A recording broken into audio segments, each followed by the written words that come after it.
Il bello è che le aziende hanno capito di aver bisogno di qualcuno che sappia leggere il futuro, quindi delle aziende che magari potevano anche crearsi o formare internamente magari qualche singola figura, si sono messe assieme, 24 aziende che hanno contribuito finanziariamente a questa iniziativa per far sì che ci sia appunto nella zona e nel territorio la possibilità di formare, far crescere dei ragazzi che dopo il percorso superiore vogliano approfittare e approfondire l'intelligenza artificiale e tutto quello che comporta dal punto di vista produttivo, industriale e appunto riguardante le nostre aziende. Quindi veramente una bella esperienza che va raccontata e che mi auguro possa anche gemmare altre esperienze in giro per il territorio dove le aziende si mettono in prima persona assieme alla formazione regionale, assieme alle istituzioni,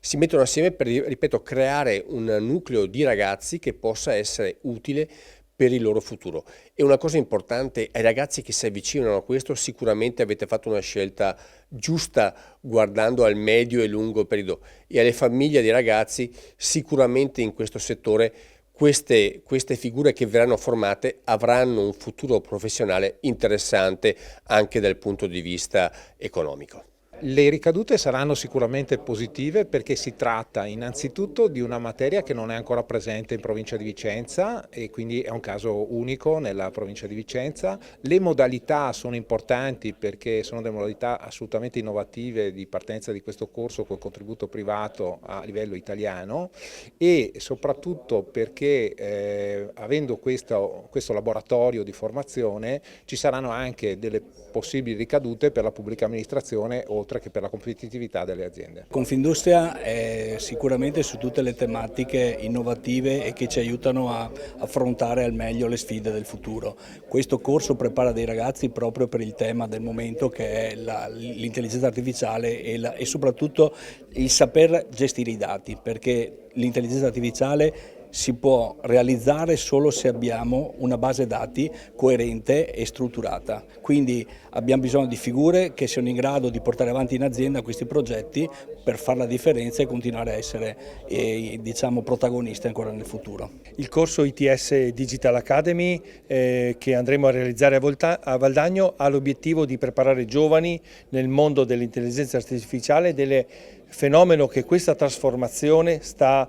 implementandosi all'interno dell'impresa. Noi ci occupiamo di questo, ci occupiamo in particolare di percorsi formativi biennali di 1800 ore dove il 40% di questi saranno svolti in azienda. Ecco che il ruolo dell'impresa è un ruolo fondamentale per essere un attore assieme all'istituzione di questa nuova generazione di giovani preparati sull'alta formazione digitale. Abbiamo già un programma in azienda di contaminazione con questo tipo di percorsi, non solo con l'ITS Digital ma anche con l'ITS Meccatronico e ogni anno ospitiamo un certo numero di ragazzi che fanno con noi un percorso di stage, poi li portiamo anche a fare delle esperienze all'estero, cioè su magari una nostra fabbrica estera e diciamo nella seconda parte del percorso li invitiamo anche a sedere al tavolo per fare un contratto di apprendistato professionalizzante perché diventino poi le nostre nuove risorse. Non tutti si fermano con noi, cioè noi aiutiamo, contribuiamo a formarne 5-6 all'anno, magari poi 1 o 2 si ferma con noi, altri vanno in altre imprese e va bene così perché quello che è importante è che cresca il livello culturale medio tecnico. Io circa 30 anni fa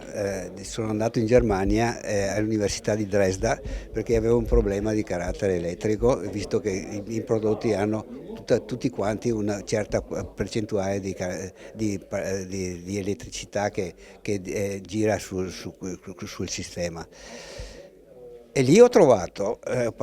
con il delegato principale dell'azienda, dell'università, che è la migliore università che si trova in Germania sotto questo aspetto. E mi ha detto appunto che il loro corso universitario si formava con 5 anni, di cui 2 anni, va bene, erano riservati alla parte finale che venivano percorsi in azienda. Dunque è fondamentale il percorso in azienda. Esatto.